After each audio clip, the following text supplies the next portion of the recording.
Hello，各位朋友好，我是何静涵，欢迎来到何静涵说八卦拳，不说八卦，只说拳。那么我讲的八卦拳呢，我介绍的八卦拳呢，是根据我自己的传承啊，就是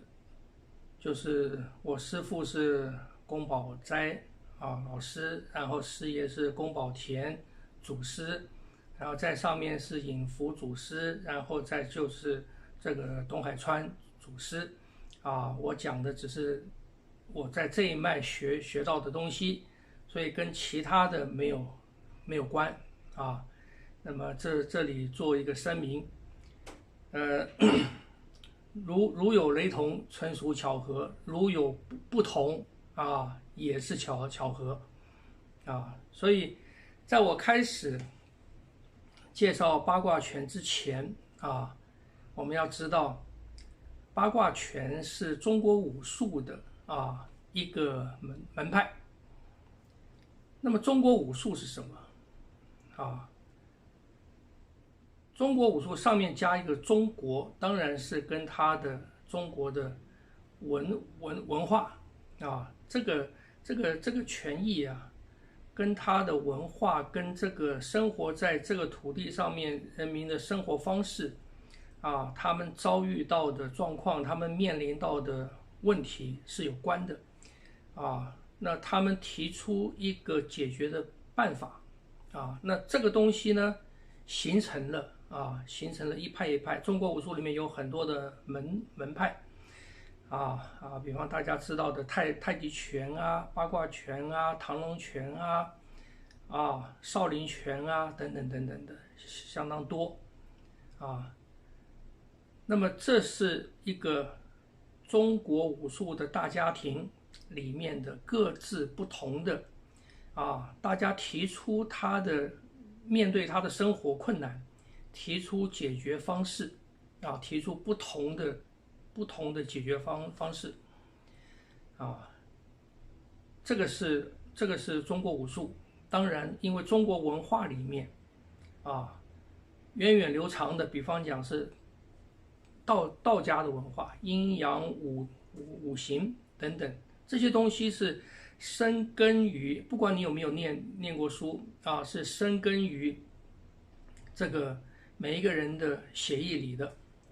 然后当然还有一些，比方讲忠孝节义的这些教导，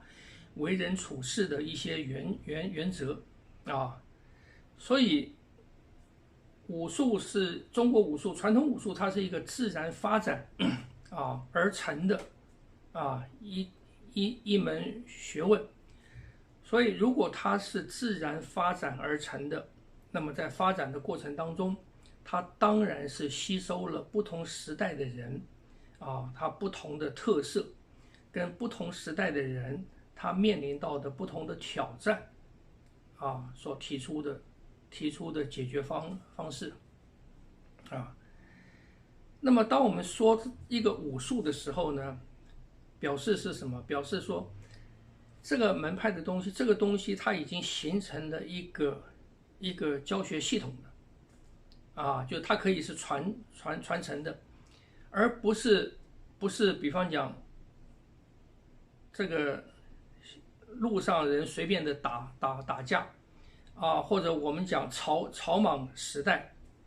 草莽时代大家会用个棍棒会挥舞个拳头，这个时候还不能叫它是武术或者叫做武艺，或者就叫做武它一定是形成了一个教学系统，一个体系了之后我们才称它为是一个武，才是一个学问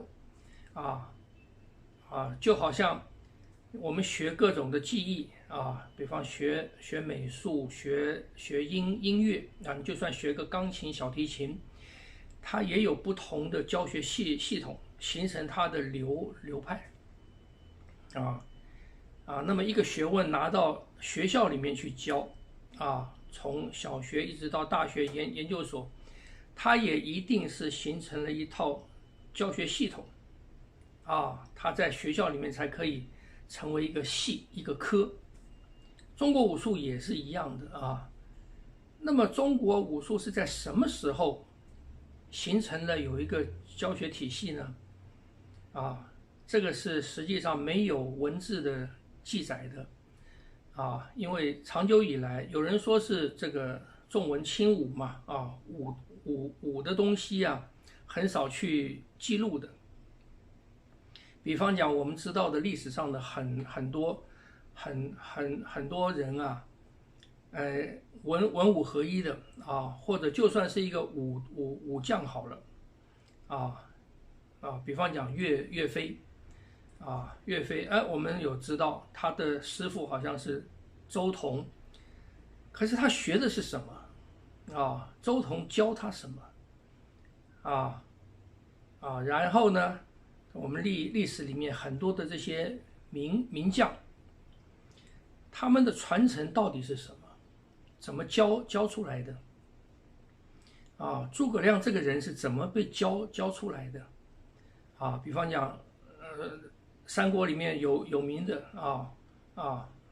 刘关张这些等等太多了。这些人到底是谁教的？到底是透过什么方式教的？他们当初到底学的是什么？这些都没有记载。为什么为什么会没有记载？一个是我刚才讲的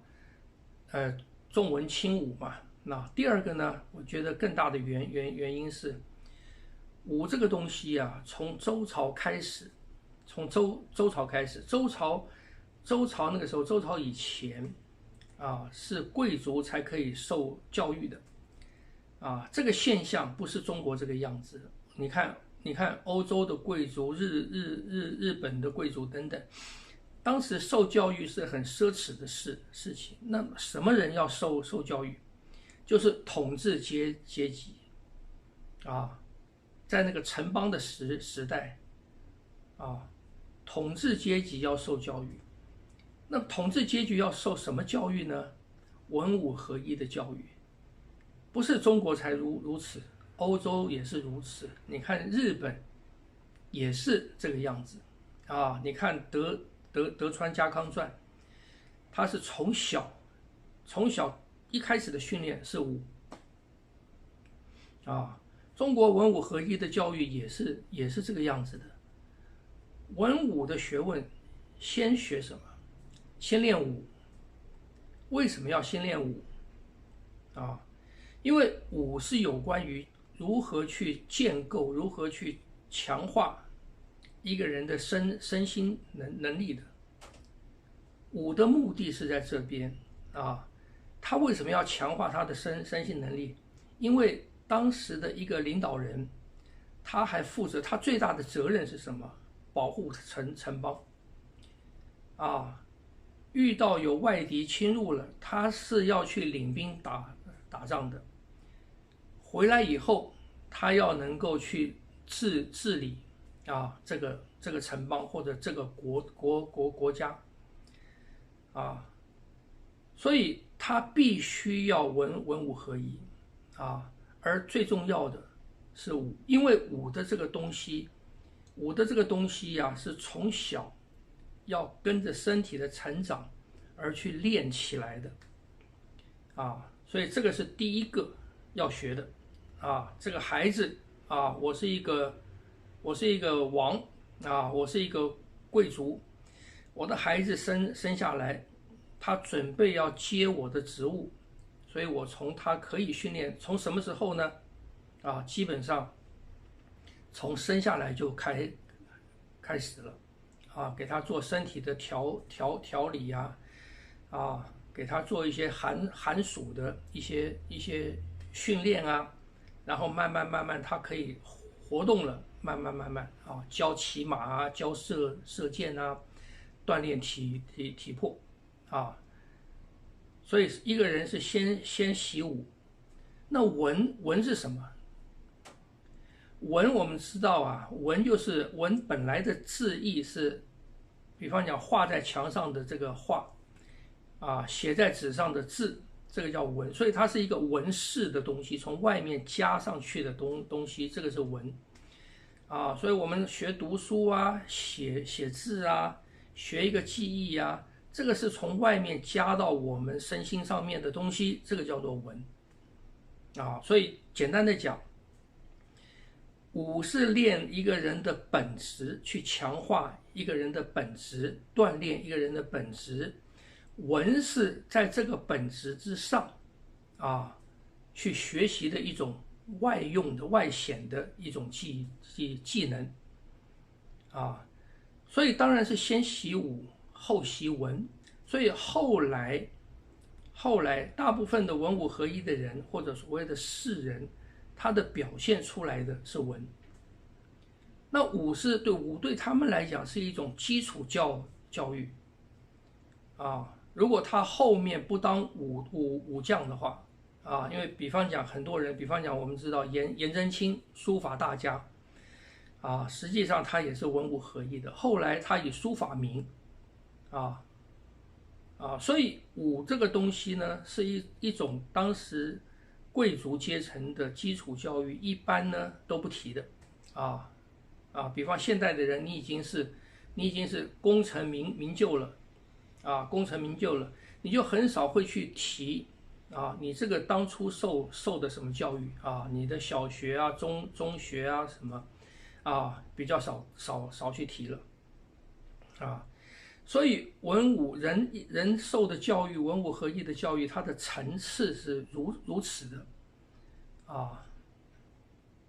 当时认为你身为一个士大夫，你身为一个对国家有责任的人，武的训练是不需要提的，是必然要具备的只是上了战场以后，好与不好，精与不精的问题，但是这个训练过程是有的所以我们知道从周朝的时候，周朝那个时候是文武合一的教育，表示在周朝的时候，武的训练已经有一套系统了，或者没有系统，你怎么教子弟然后呢，我们可以看到，从周朝的贵族、周朝的王室没落了之后，贵族流落到民间，他们把这种文武合一的教育带到民间去了带到民间去以后，他们还是隐的还是寻找合适的人来传。所以我们看到在春秋战国时代甚至到汉，然后慢慢越来越少，为什么当时有那么多的文武合一的人他们到底是谁教出来的这个在历史上面是一个谜